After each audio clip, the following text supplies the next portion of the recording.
원장님, 제가 SNS를 할 때마다 보게 되는 이슈가 있는데 혹시 눈밑 지방 재배치 수술 후에 사시가 생길 수 있나요? 저도 봤어요. 눈밑 지방 재배치 수술 후에 사시가 생길 수 있다, 이런 이야기를 듣게 되면은 사실 환자분들 입장에서는 굉장히 불안할 수밖에 없어요. 눈밑을 예쁘게 만들려고 했는데 눈동자가 한쪽으로 틀어져 버린다. 그야말로 큰 좌절감이 들 수밖에 없어요. 오늘은 제가 이 부분을 조금은 냉정하게 짚어드리려고 하는데요. 만일 눈밑 지방 재배치 수술을 계획 중이신 분들이라면 꼭 한번 확인해 주시기를 바랄게요.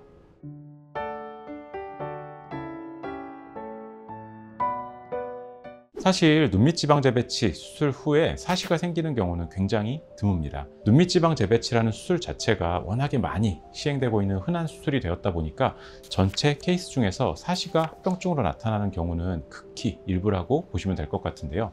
다만 눈밑 지방 재배치 수술을 할 때 보통 국소 마취제를 쓰게 되는데 이 약물이 눈 주변의 근육에까지 약간의 영향을 미칠 수 있습니다. 그리고 이로 인해서 수술 직후에 일시적으로 눈동자가 제대로 맞지 않는 현상이 발생할 수 있고요.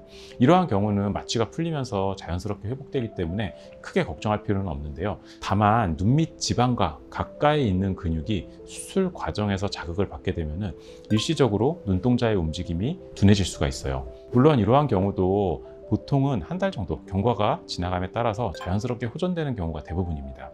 마지막으로 아주 일부의 환자분들에서는 사시 증상이 수개월에서 심지어는 1년 이상까지도 지속되는 경우들이 있어요. 이건 정말 드문 케이스기는 하지만 이런 게 케이스 리포트로도 나와 있는 것들을 보면은 사시 증상이 이런 장기간으로 이어지는 경우들이 있을 수가 있고, 이러한 경우라면은 안과의 협진을 통해서 정밀 검사를 해보고 필요하다면은 교정 치료를 시행하시는 것이 도움이 될 수도 있겠습니다. 아까 말씀드린 것처럼 눈밑 지방 재배치 후에 사시가 생기는 경우는 무척이나 드뭅니다. 그리고 설사 사시가 생긴다고 하더라도 그 현상은 시간이 지남에 따라서 자연스럽게 호전되는 경우들이 대부분이고요.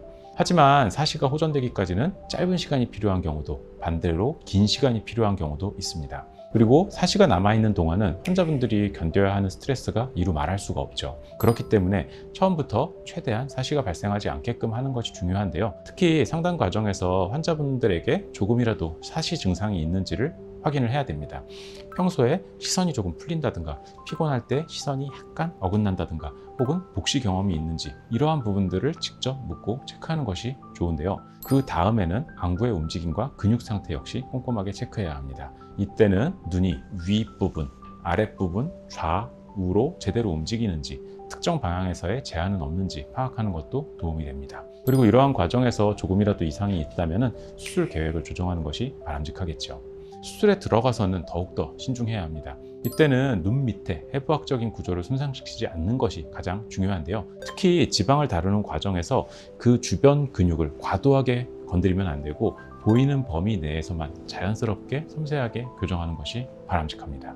출혈과 혈종 부분을 줄이는 것 역시 눈밑 지방 재배치의 핵심이라고 할 수 있습니다. 수술 중에 피가 고이게 되면 근육을 눌러버려서 사시 증상을 발생시킬 수도 있고, 피 흡수되는 과정에서 유착에 의해서 사시 증상을 발생시킬 수도 있어요. 그렇기 때문에 지혈을 철저하게 해야 하고, 불필요한 손상을 최소화하기 위해 심혈을 기울이는 것이 바람직합니다. 자, 이렇게 눈밑 지방 재배치 후에 사시 증상에 대해서 자세하게 알아보는 시간을 가져봤습니다. 사시라는 합병증은 사실 굉장히 드문 편이고, 설사 생긴다 하더라도 시간이 지남에 따라 자연스럽게 호전될 수 있는 현상입니다. 하지만 한번 생기게 되면 환자분 입장에서는 큰 불안과 스트레스를 느낄 수밖에 없죠.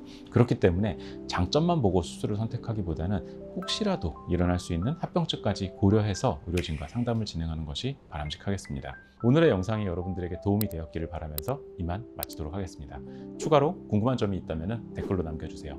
제가 다음 영상에서 또다시 다뤄보도록 하겠습니다. 감사합니다.